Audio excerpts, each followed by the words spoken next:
Good evening. Good evening and welcome. I'm Kate Markert, and I'm Executive Director here at Hillwood Estate Museum and Gardens in Washington, DC. As we begin, I'd like to gratefully acknowledge the Nacotchtank, also documented as the Anacostan, the Piscataway, and the Pamunkey, the native peoples on whose ancestral lands Hillwood now stands, as well as the diverse and vibrant native communities who make their home near us today.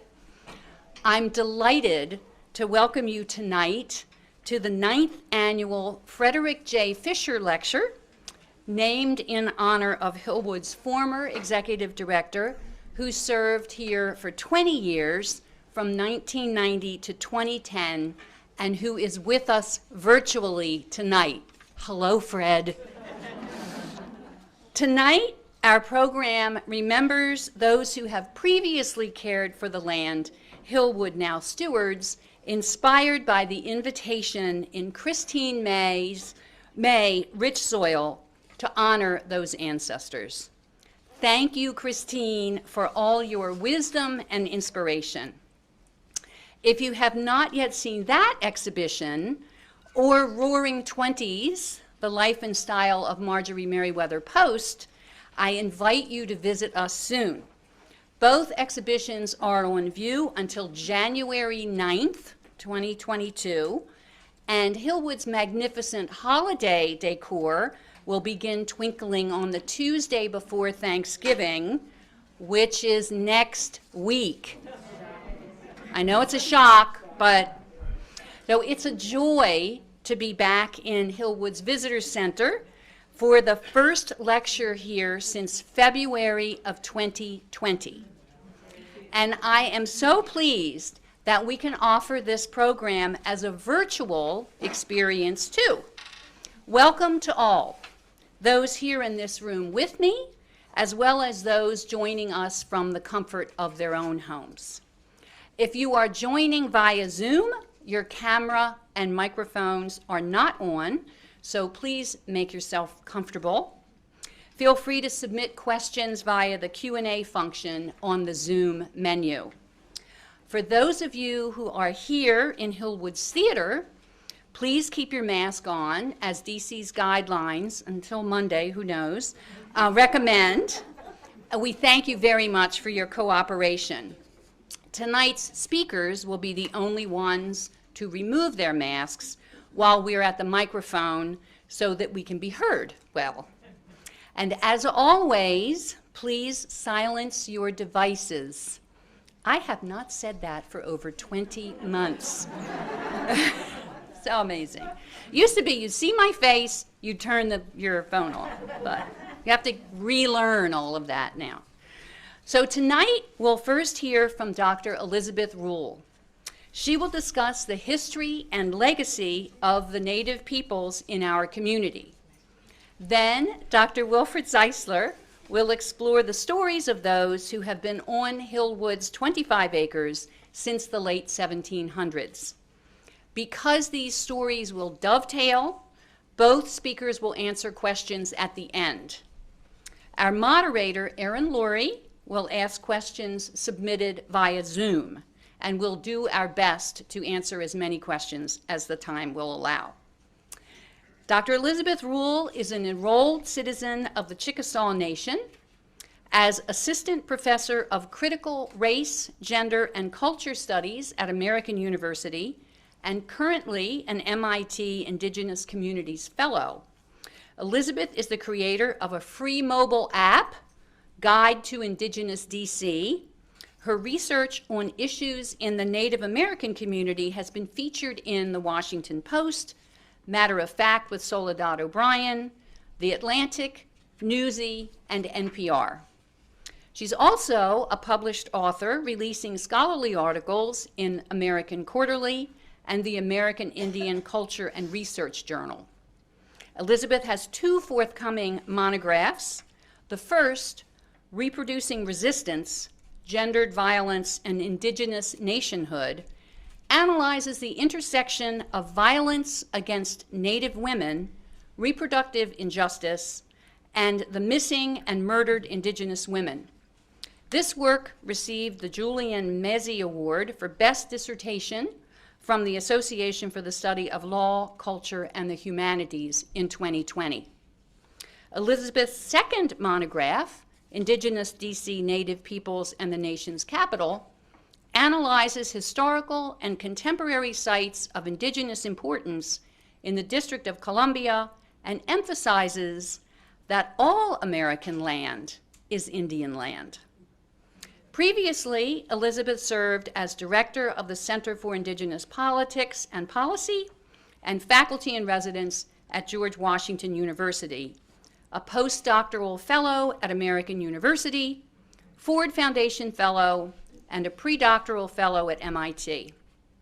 Elizabeth received her PhD and MA in American Studies from Brown University and her BA from Yale University. You'd think she was 106, and she isn't. Many of you already know Dr. Wilfried Zeisler, Hillwood's chief curator. He's a graduate of Sorbonne University and the École du Louvre, Paris. Wilfried has written extensively on French and Russian decorative arts, including a 2010 book on French ceramics commemorating the Franco-Russian alliance.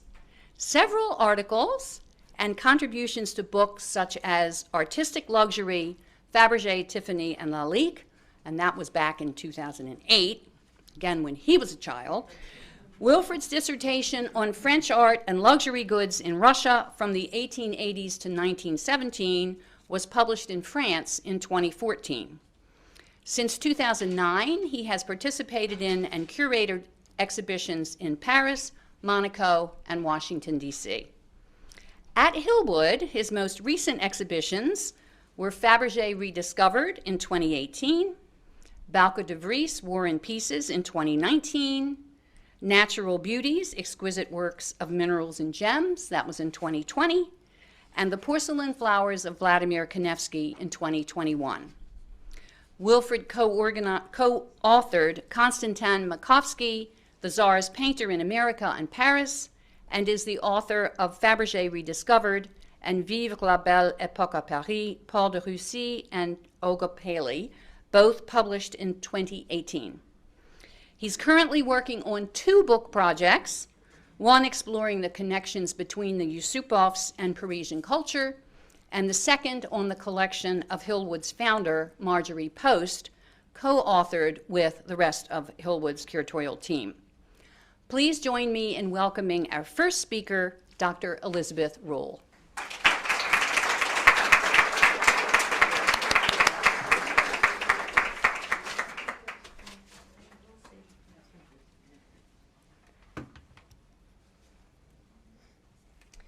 Good evening, everyone, and thank you so much for welcoming me. Thank you for that very kind introduction.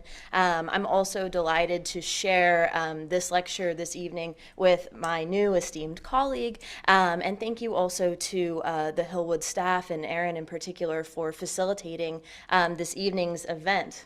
I'm delighted tonight to talk with you a little bit about my recent research project, and particularly the public humanities side of this work, the Guide to Indigenous DC. Now, before I go into some of the details about my research findings in particular, I'd like to tell you a little bit about how I came to this project. As was mentioned in the introduction, I'm an enrolled citizen of the Chickasaw Nation, which is an American Indian tribe headquartered in present-day Oklahoma. That territory was formerly known as Indian Territory, and my tribe's historic ancestral homelands were actually in the southeastern part of the United States near present-day Mississippi, and we were one of several tribes that was forcibly removed on the Trail of Tears, and that's how we got to Oklahoma today. Now, as an Indigenous person and as an Indigenous scholar, I'm not Indigenous to this land that I now occupy and work on, Washington, DC. But I'm very privileged to have lived here for the past 5 years and to make some of that local context part of my recent research. Now, I came to the Guide to Indigenous DC project through my role, first as the assistant director and then as the director of the Center for Indigenous Politics and Policy at George Washington University. And in that capacity, I administered 2 Native student serving programs. We brought American Indian and Alaskan Native and Native Hawaiian students from communities all across the country to DC in order to learn political leadership skills, to really take on roles in their home communities as the next generation of tribal leaders, engaging directly the federal United States government in a nation-to-nation, government-to-government capacity. Now, in that role, working with these Native youth, I oftentimes heard that my students felt out of place in Washington, unseen, invisible, homesick, or misunderstood. And so as an Indigenous person myself, I had come to understand the history of this land. I had learned about and connected with some members of the local community that do call Washington, D.C. and the surrounding areas their traditional ancestral homelands. And I also became connected to a really rich and diverse diaspora of urban Indian communities who, again, represented tribal nations from all across the country, but came to DC as the nation's capital in order to advocate for tribal rights and issues. Now, the Guide to Indigenous DC itself is a publicly facing and totally free iOS mobile application. So in layman's terms, if you are an Apple device user, if you have an iPhone or an iPad, the Guide to Indigenous DC is available for free download right now. And I'm also very excited that this month I'll be launching the Android version in order to further increase the accessibility of this resource to additional users.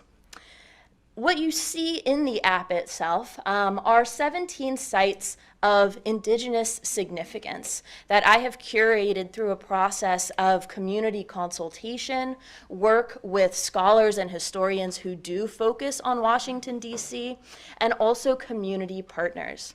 I want to be very clear that these 17 sites are absolutely not exhaustive. There are many, many more. But the intention behind including these 17 sites in particular was to highlight that Native people simply cannot be put in a box. The purpose behind this tool was to demonstrate the full breadth of the city through these pinpoints and to show how Native people have made their impact from east to west, north and south as well. It also seeks to push back against stereotypes that seek to constrain Native peoples only to a historical context, instead bringing in a combination of historical and archaeological sites alongside sites that focus on the fine arts and even contemporary Indigenous organizing and activism. I also seek to really disrupt this narrative that Native peoples don't belong in cities and don't belong in Washington, D.C. We are here, we've been here, and we will continue to be here. And in creating this project, I sought out to show my students the ways in which they're coming to Washington in order to receive an education and become involved with tribal politics and advocacy issues was actually following in hundreds of years of their ancestors' footsteps.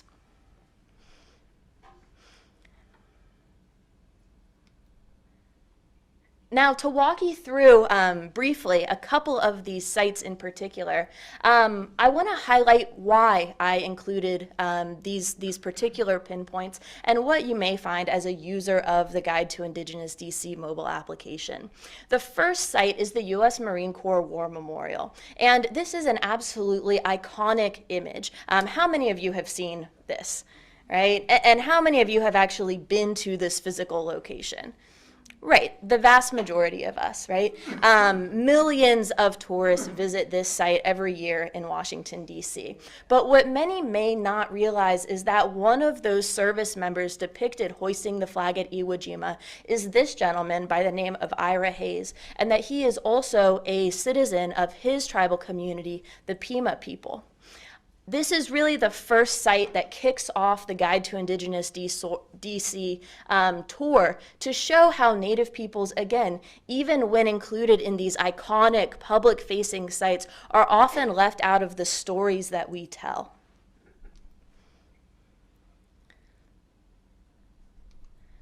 The next site is Anacostia, or Theodore Roosevelt Island. And while I mentioned that I really don't attempt to go deep into history per se, I do include this site because it's essential that we recognize the peoples who do call the Washington, D.C. area their traditional ancestral homelands. What we see in the image depicted here are the Nacotchtank people and one of their camps that could have been historically found along the banks of the Anacostia River in present-day southeast DC, or Anacostia.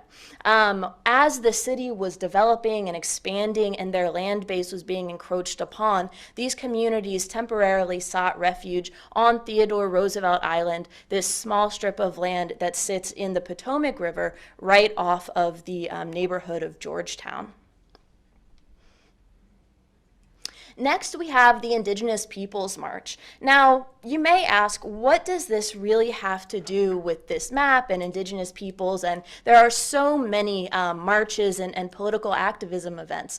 But I include this because I'm really seeking to show through this project and in the larger book manuscript I'm writing on this subject, the ways in which Washington, D.C. serves as the political capital of Indian country. The ways that Native people from communities all across the United States, and in the case of the Indigenous Peoples March, all across the Americas and even the world, come to Washington precisely because it is the nation's capital, and this is a place where tribal communities can rally together to work on shared issues of concern. Sticking with the theme of Indigenous activism, next we have the occupation of the Bureau of Indian Affairs in 1972. This is a moment that is particularly interesting to me recently because when I launched this project originally 2 years ago, I couldn't anticipate the ways in which it would continue to grow and evolve. And if you've been paying attention to the news, you may have seen that only a couple of weeks ago, there was another occupation of the Bureau of Indian Affairs. And so that's really exciting to me, again, as an educator, to be able to point to this more historical site and connect that with contemporary Indigenous efforts as well. Keeping with the Bureau of Indian Affairs, it's actually located in the larger Department of the Interior.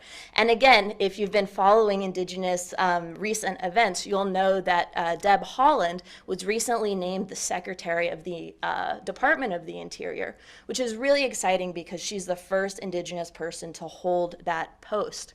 But in the Interior building itself, there are a number of Indigenous murals that were installed as part of the New Deal arts movement and that represent the cultures and traditions of a number of different artists. Next, again, keeping with the fine arts theme, we have the mural of Piscataway history and culture.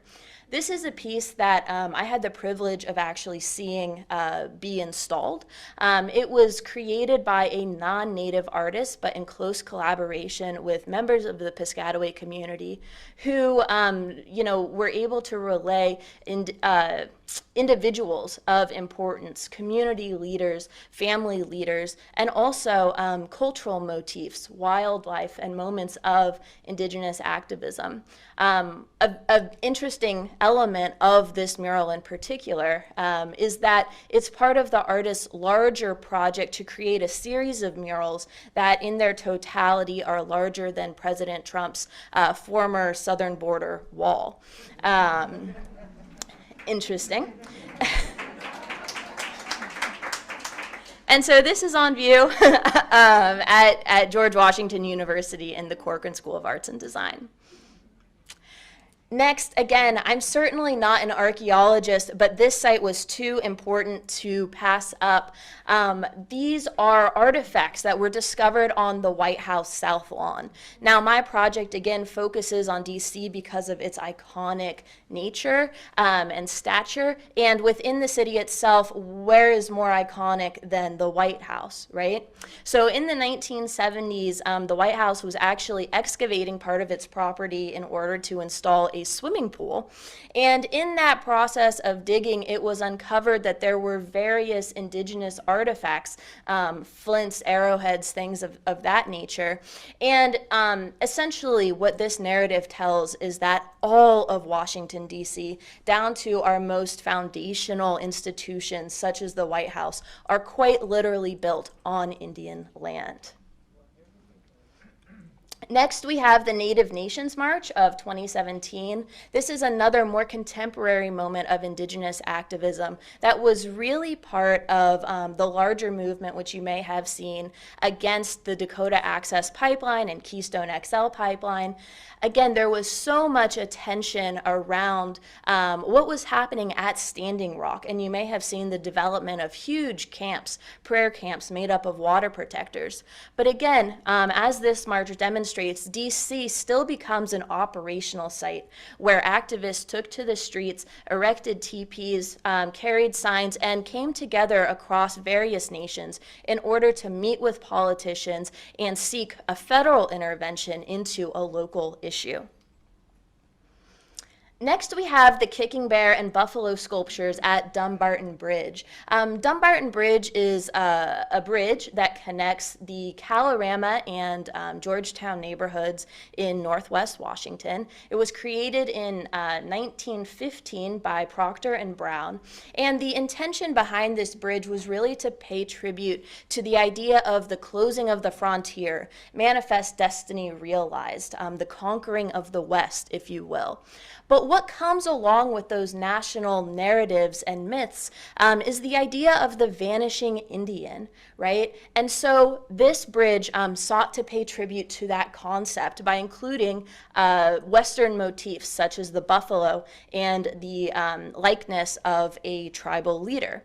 Now, what they didn't realize when putting this bridge together was that that particular tribal leader is a man by the name of Kicking Bear, and he came to DC himself to represent his tribal community, advocate for indigenous issues, and in many ways was considered actually an anti-colonial leader.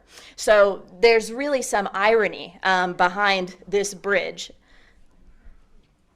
Next, we have the Embassy of Tribal Nations. Now, Washington, D.C., of course, is known for its Embassy Row and its role in international relations, but many don't realize that Indigenous communities hold a similar status and that they interact with the federal United States on a government-to-government, nation-to-nation level.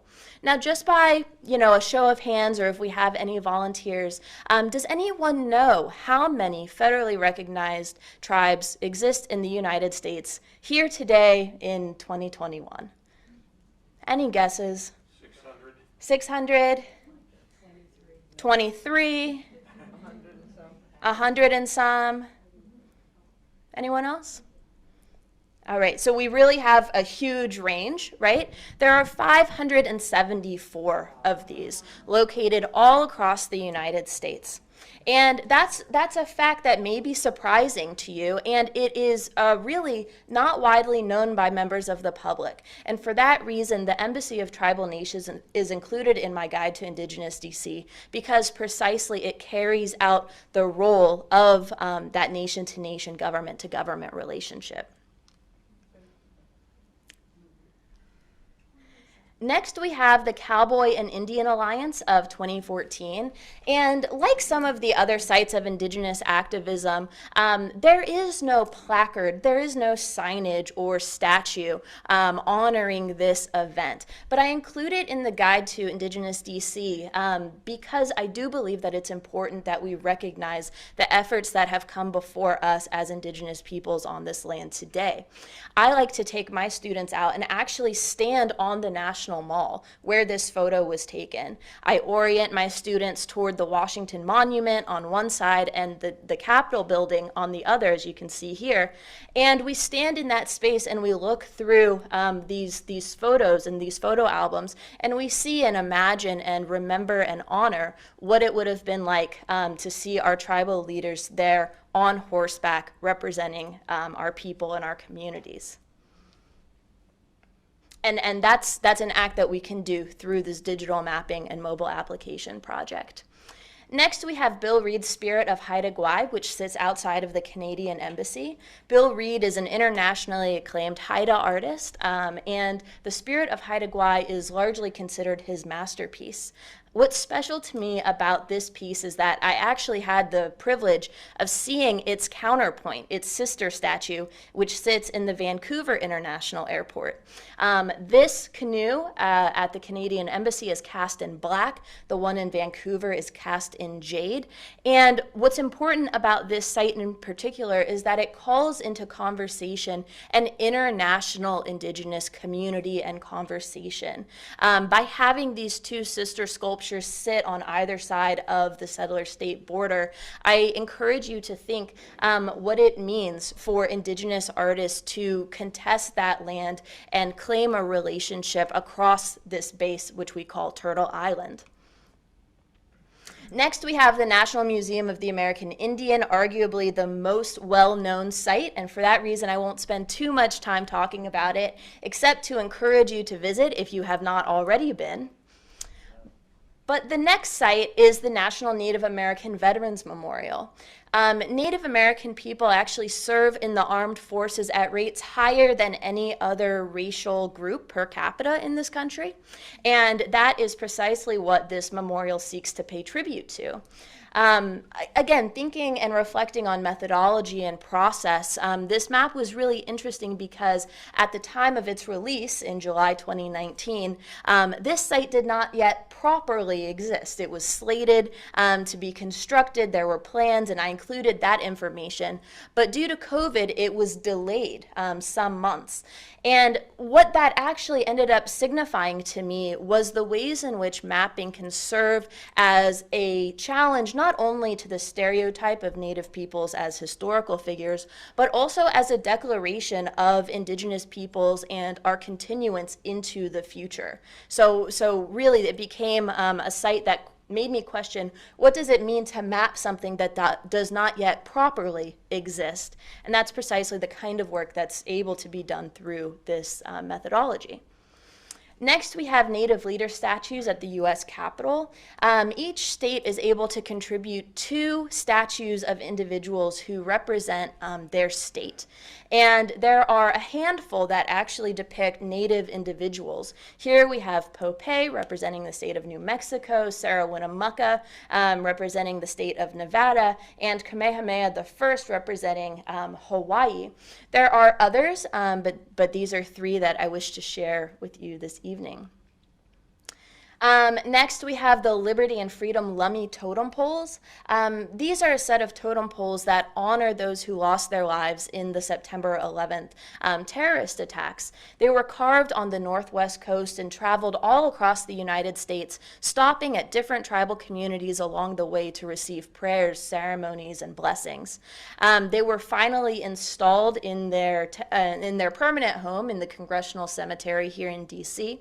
And again, thinking about this as a living and ever-evolving project, it's been very exciting that there was another totem pole, actually, that similarly caravanned across the country before arriving here in D.C. And being presented to Deb Haaland, again, Secretary of the Interior. So I hope you can see the various thematic connections unifying this space across place and time. And finally, we have the tribal delegates who remain at the Congressional Cemetery. There are a few dozen tribal leaders and family members who are buried at the Congressional Cemetery. They came here largely throughout the 1800s and early 1900s, again, to meet with the president, meet with politicians, connect with the Smithsonian, go to operas and other cultural offerings in the nation's capital. But most importantly, they sought to represent tribal issues and advocate on that federal level. Communities and descendants of those individuals continue to pay tribute to their ancestors by coming and recognizing them. And you know, really, the totality of this project has been so exciting for me to work on. As you can see, just briefly through my lecture this evening, this project is ever evolving, and it is precisely the point that I seek to make, that there will never be a product that can fully encapsulate the indigenous imprints upon this land. There will never be a sufficient number of pinpoints, but it is, again, a resource that exists. I hope you check it out. I'd be honored if you do so and provide me with any feedback. Thank you so much for your time. It's been a privilege to be here, and I'm very happy to hear from my esteemed colleague next.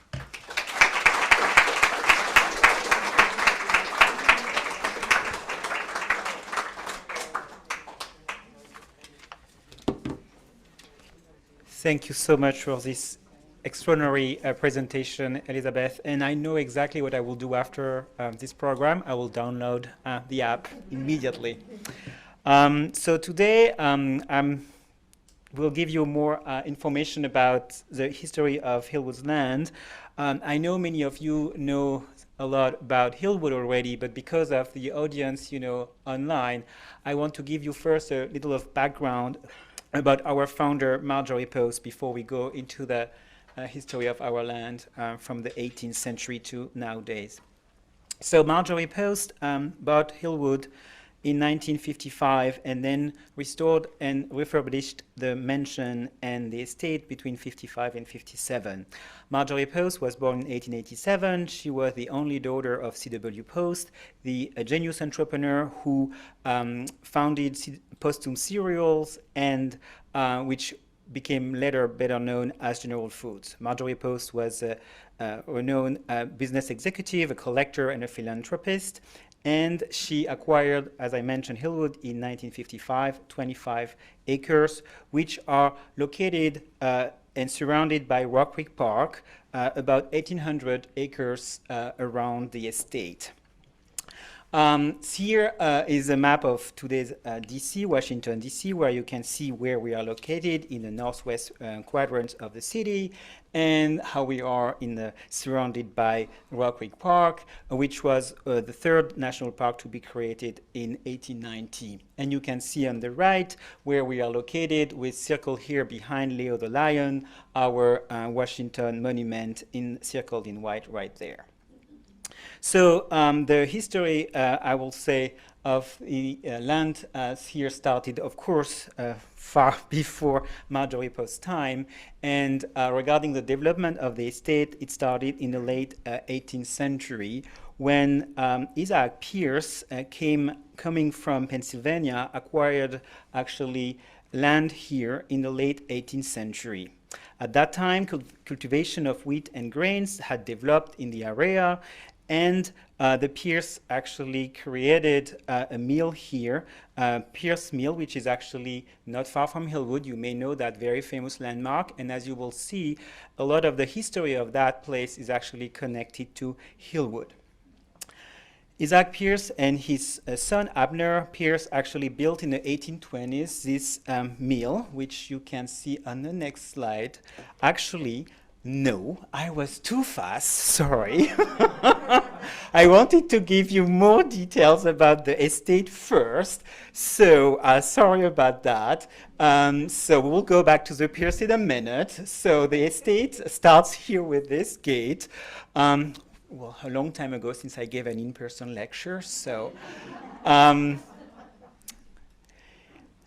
your arm. The 25 acres, so encompass the mansion that you can see here, as well as, the main facade on the lunar lawn, which is actually the facade that overlooks to the Washington Monument I just showed you. And then the 25 acres are divided in different parts. Half of it is formal garden, like the French parterre you can see on the left, or woodlands, as you can see here on the right. There are also several outbuildings around the estate, including buildings that were originally built in the 20s, but later also added by Marjorie Post for the staff, which are still used by the staff today, such as the Butler House you can see on the right behind the cutting garden. And on the left, you can see also some buildings which are used for exhibition spaces, such as a dacha you can see here on the left, which is a Russian-style house which hosts some of our special exhibitions. And speaking of the exhibition, we currently have outdoor, and you were able to see some of these wonderful sculptures, a wonderful exhibition by artist Christine Mays, who is from San Francisco, and who has created for us a series of about 29 sculptures, grouping in 7 groupings, which are made of hard metal wire, and they represent life-size figures of people in movement, in dancing here on the estate. And these life-size figures, Christine Mays described them as the ancestors, as those who actually lived and worked on this land, and that are here to remind us to those who have been forgotten. And what a wonderful location then, the cutting garden, where our staff continue to work today for this first grouping that we installed back last spring of these wonderful figures here. And you can see one of the quote by Christine Mays on this slide, which describes wonderfully the spirit of these figures you can see here. And they are as striking during daytime, but also at night. And bringing this sculpture exhibition here at Hillwood was not only for us to talk about Marjorie Post's love for dance, but also to explore the story of the land on which Hillwood stands today. And now I'm back where I was a few minutes ago. So in the late 18th century, Isaac Peirce from Pennsylvania acquired actually a land here, on which he actually, with his son Abner, built the Peirce Mill that you can see on the top right, which is one of the rare surviving Rock Creek mill from the 1800s today in DC. So this was due to the development, as I mentioned earlier, of the cultivation of wheat and grains here in the DC area. This estate became very quickly successful, and among the 27 people who worked on this estate, 14 were enslaved people by the 1830. And as you can see on this map from 1861, so the location of Peirce Mill on the top right, and on the left, what I circled in white, is where we are right now at Hillwood. So the estate, which belonged to the Peirce family, continued to grow, and Joshua Peirce, a son of Isaac, actually was a very avid horticulturist, and he built a mansion you can see on the right here on the bottom of this slide, which is known as the Peirce-Klingel Mansion in the early 1820s. And he built it on the top of a hill, which he called the Linnéan Hill, after Carl Linnaeus, who was a very famous Swedish botanist, and after which Linnéan Avenue is still named today, and which is today's official address. And as an avid horticulturist, Joshua Peirce actually developed a nursery here on the estate. And if you look closely to this 1861 map on the top left, you can see that the description of the land showcased a lot of woodland, but as you can see where Hillwood is standing, most likely by the very geometric arrangement of the trees, most likely part of the actually nursery was located where we are, where part of the workers here and enslaved people were working during the Peirce time. So the Peirce estate continued to grow, and by the time of the emancipation in 1863, about 20 enslaved people were recorded on the estate. Regarding the land itself and the estate, it stayed within the Peirce family until the late 19th century. As I mentioned earlier, part of it became part of the Rock Creek Park in 1890, and then the family kept other parts of the land.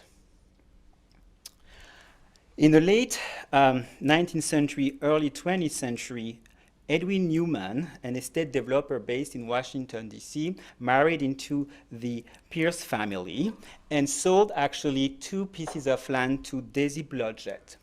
Daisy Blodgett is featured on the top left of this slide. She's here with her 2 daughters, Mona and Ellen. And Daisy Blodgett was a philanthropist, a widow of a Michigan lumber merchant. And when she settled in DC in the early 20th century, she acquired 2 pieces of land from the Newman family. One on the right, which is on the other side of Rock Creek River, which is today an estate known as the Rocks, and on the left, what will become Hillwood. Daisy Blodgett came actually back from a long trip to Europe, especially in France, where, according to the newspaper, quote, she was traveling for the purpose of giving them, her children, a French education. Her summers were spent at St. Moritz, Switzerland, and her winters at Trouville, France, end of quote. So Daisy Blodgett acquired those 2 lands when she came back from her trip from her time in Europe here in the late 1910s, and she will actually give those 2 properties to her daughters, Ellen and Mona, as at the time of their weddings in the 1920s. So in 1924, the first estate on the left, which is of interest for us, became Arbremont. It was so given to Ellen Blodgett and her husband, Colonel Henry Parson Erwin. It was a very beautiful, actually Georgian-style mansion built by architect John Dibert. As you can see here, it's very close to Hillwood because a large part of the mansion was kept by Marjorie Post when she acquired it in 1955. You can see the map here of the estate, Arbremont, which was back at the back of an invitation from the Erwin family. When they will send them out, they will put a map in there so that you could find the location. You can see the Linéan Avenue, and then Arbremont, which had only 1 access road. Now we have 2, as you have noticed or know. And Arbremont actually came from the French, means literally wood hill or tree hill, and was actually stayed within the Erwin family until the 1950s. The house was very well decorated and even was featured in art and decoration in 1931. It was described, quote, a beautiful residence furnished with many rare antiques, a number of which were assembled abroad by the owners. So this is the property, how it looked like when Marjorie Post was looking for a new estate in 1955, and she acquired it from the Erwin family. So at that time, in 1955, this is when the time of Marjorie Post began. So this is how the house looked like still today on these historic photos. And Marjorie Post, when she moved in 1957, not only owned Hillwood, she also had other estates, as you may know. She employed 100 to 30 full-time, part-time, and seasonal staff, not only at Hillwood, but also in Mar-a-Lago, Palm Beach, and also at Camp Topridge in upstate New York. The employees in these different estates were local or foreign hires. At Hillwood, for example, among other employees we are studying right now was Oscar Gustav or Gus Modick. He was actually from Sweden. He came to the US in the 30s, and he worked for Marjorie Post from 1948 to 1973. He was really dedicated to Hillwood, and he was appointed by Post head butler in 1959. He was mostly in charge of the mansion and what was happening within the mansion. And when the estate became a museum in 1977, he actually decided to stay and work for Hillwood, and he only retired in 1992. Another employee dedicated to Hillwood was Henry Rhine. Henry Rhine is maybe lesser known than Gustav Modick.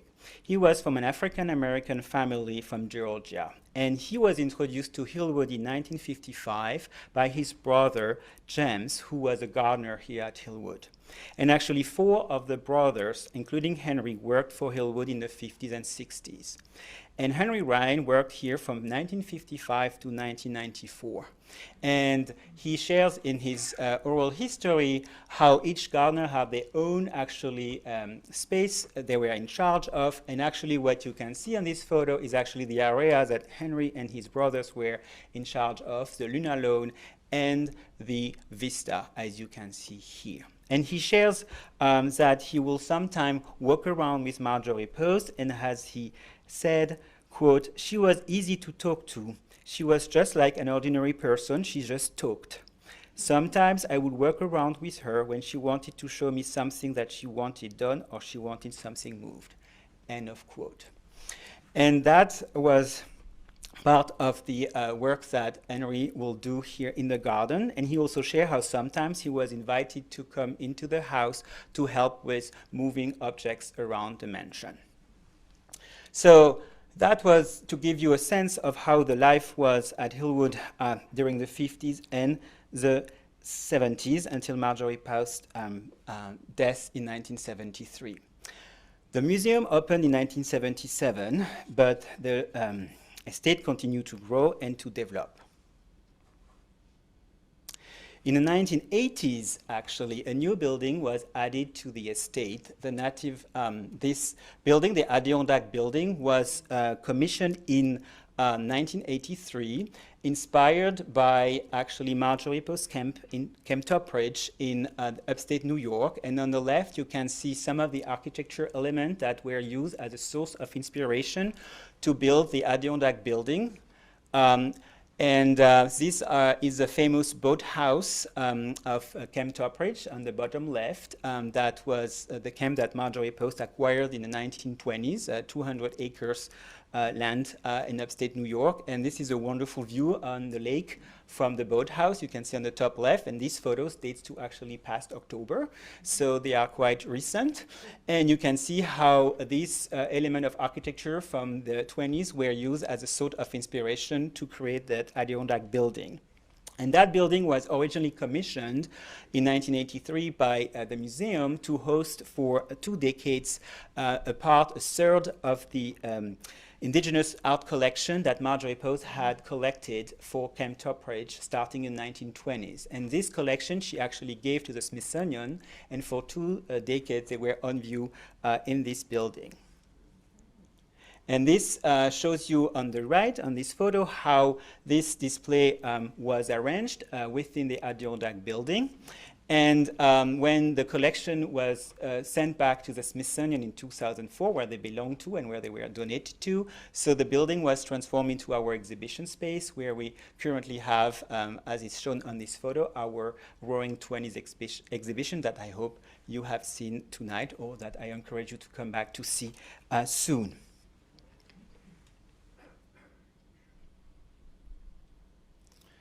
But the development of the estate is not is in perpetual. It's continuing, and we just recently in 2021 opened a new location, the Collection and Research Center that you can see here on the right, which is a new building to host, which is underneath the parking lot, to host actually our part of our of our collection and of our archives and library. And it was an opportunity for us to organize and design a new garden, as you can see here. And I wanted to show it here. It's actually a photo, recent photo, so it's not the best view of it, but it will grow. It was just planted this fall.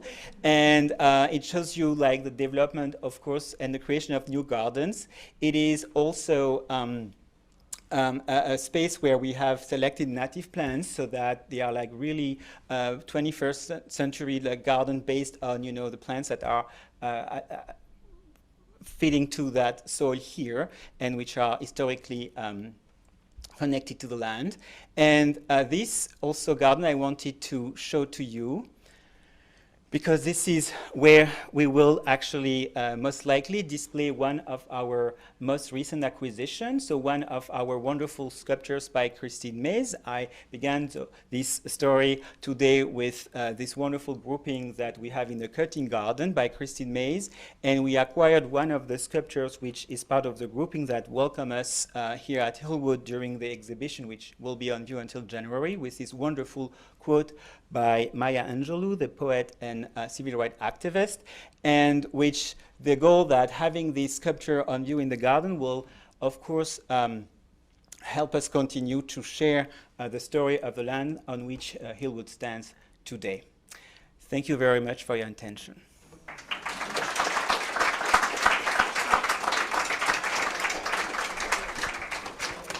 We are going to take just a few minutes as we transition. Pay no attention to the man behind the curtain or the woman in the corner of the theater. I will serve as the voice of Zoom guests this evening, and we are about to transition so that both of our speakers can take questions directly from our audiences.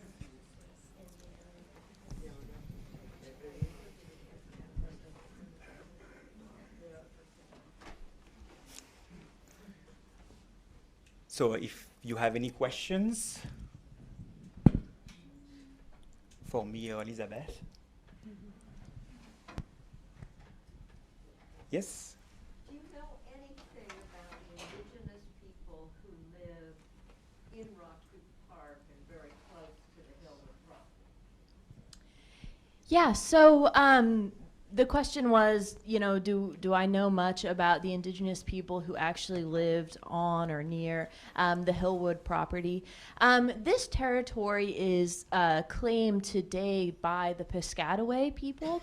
They are three state-recognized tribes headquartered in Maryland in the present moment, and they claim Washington, D.C. as their traditional ancestral homelands. The Piscataway have changed in their political makeup through the past hundreds of years. And of course, when we're talking about indigenous history, we really have to look at a period of thousands of years, in some cases tens of thousands of years. Really, since time immemorial is the term that we often use in the field. And so, various indigenous groups have moved in and out of this area, but it is the Piscataway who contemporarily claim this space as their ancestral homelands. The National Park Service has a wonderful series of brochures about the indigenous people of Rock Creek. So if you Google nps.gov Rock Creek indigenous, the brochures come up and they answer your questions in detail. And there's also, if you want to do a walking tour of Rock Creek Park, Soapstone Quarry, there's like 10 sites within the park that you can just walk to.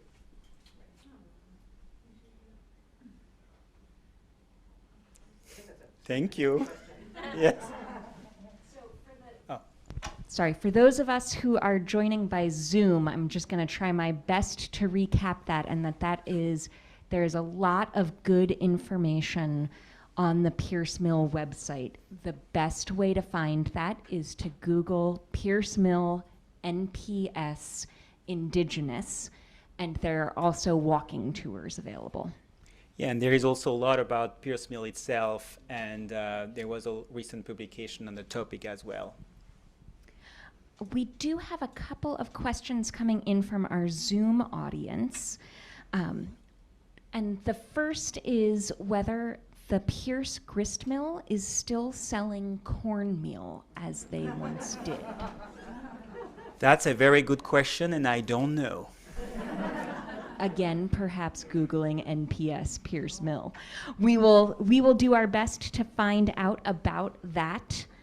And I think I saw a hand in the theater. I happen to know that they grind it once a month, but they're not allowed to sell it because of food safety reasons. But they give it to, I think, to some animal somewhere. I'm not sure about that, but I can't remember. But it's once a month they do grind it. And So. already reopened. Just to repeat that again for our friends on Zoom, the Peirce Mill still grinds cornmeal once a month, but for food safety reasons, they do not sell it. It is instead available for some of our animal friends. Jeannie asked Dr. Rule for a little bit more information. You mentioned that your app will be hitting the Android stores soon. Do you know when? Yes, please keep an eye out. That's going to be released this month. November is Native American Heritage Month. And so in honor of that, I'm going to be releasing the Android version of the Guide to Indigenous DC. The best way to keep up to date with the launch will be to follow me on social media. I can be found on Twitter. The handle is @eruledc. Or on Instagram with @erule_DC. But yes, that should be coming out in just the next couple of weeks. And I would also say for our Android and iOS users alike that another iteration of this project will be released on this coming Monday, and that's going to be the Guide to Indigenous Baltimore. So same idea, an exploration of sites of Indigenous importance right up the street in Baltimore. This, is part of my expansion in general of this project under the larger Guide to Indigenous Lands project. I've expanded again with other city partners. I'm working to collaborate with tribal partners, state partners, universities, and so on. So please, again, if you're interested in staying up to date, the best way to do so would be to follow me on social media. Thank you.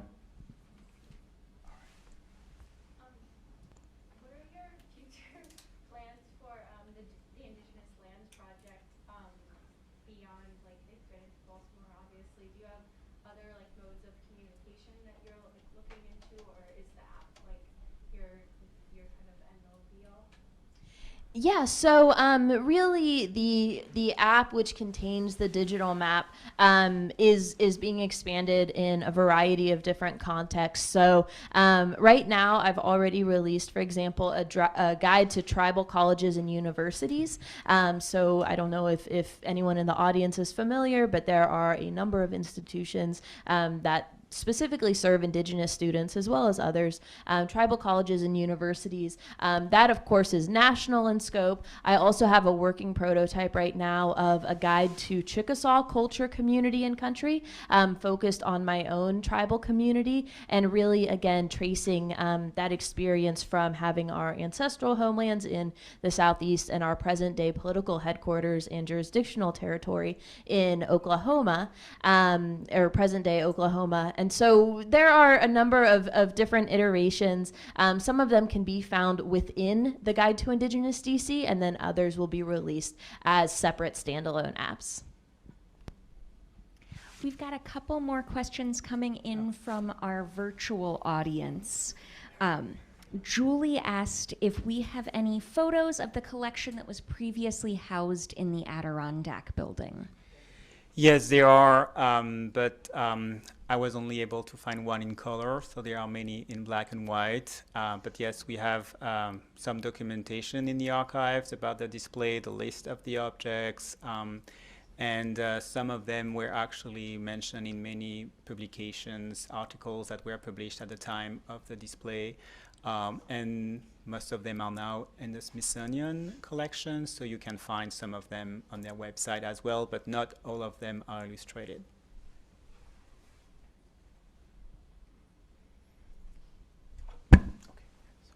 You had briefly mentioned Turtle Island, and I was wondering because I had heard of kind of like the creation story through there's a book called Braiding Sweetgrass. It's kind of an ecological book, and the author is a member of, I don't know how to say, I might say this wrong, but she's a member of the Powhatan Nation.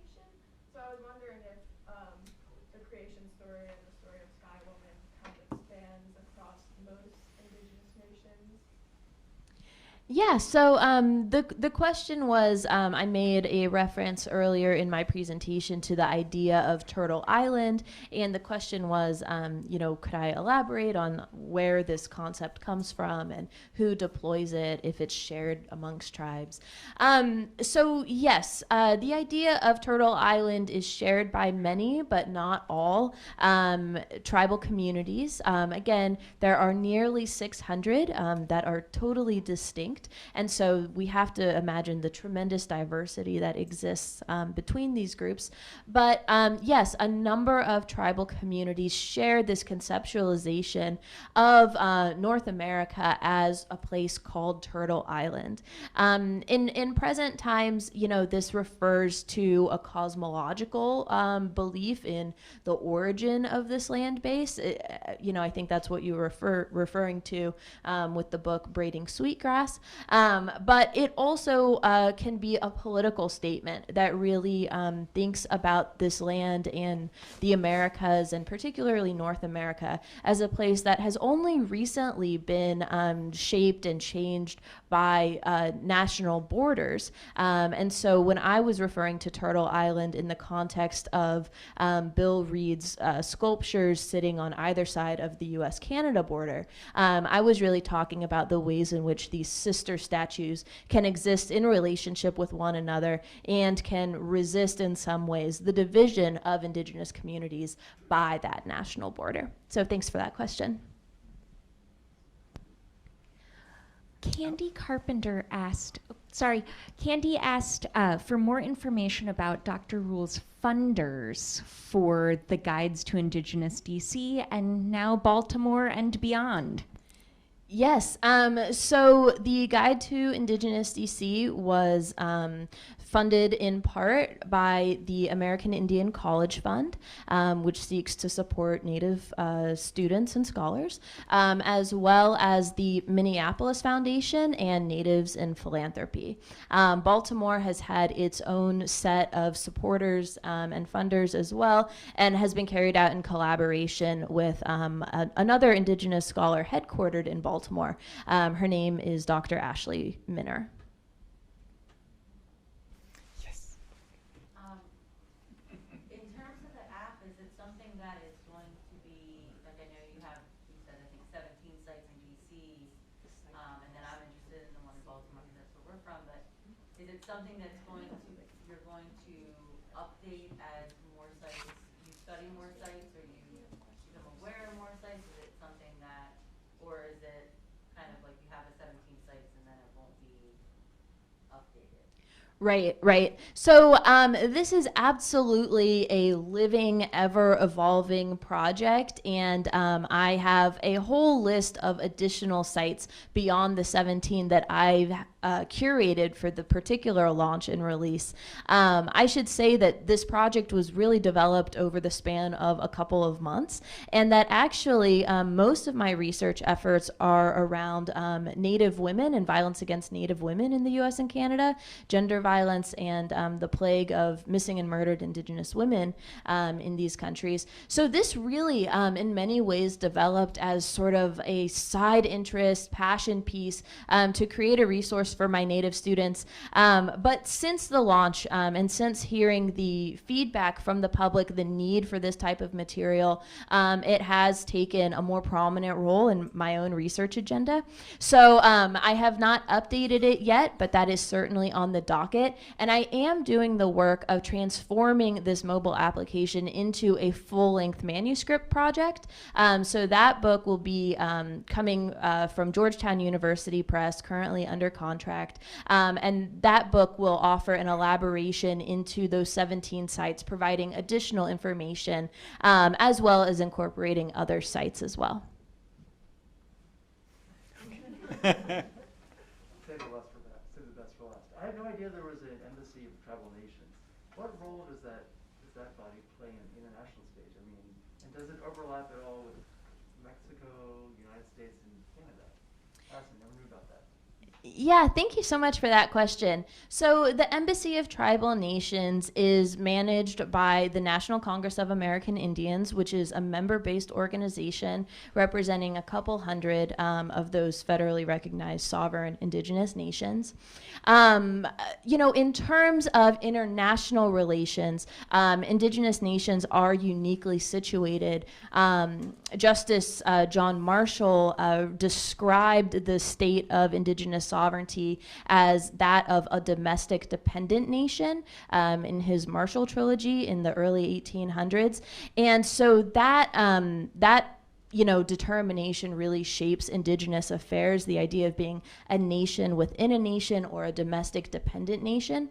So tribal nations do not necessarily, live out the full spectrum of international relations in the way that a foreign country would.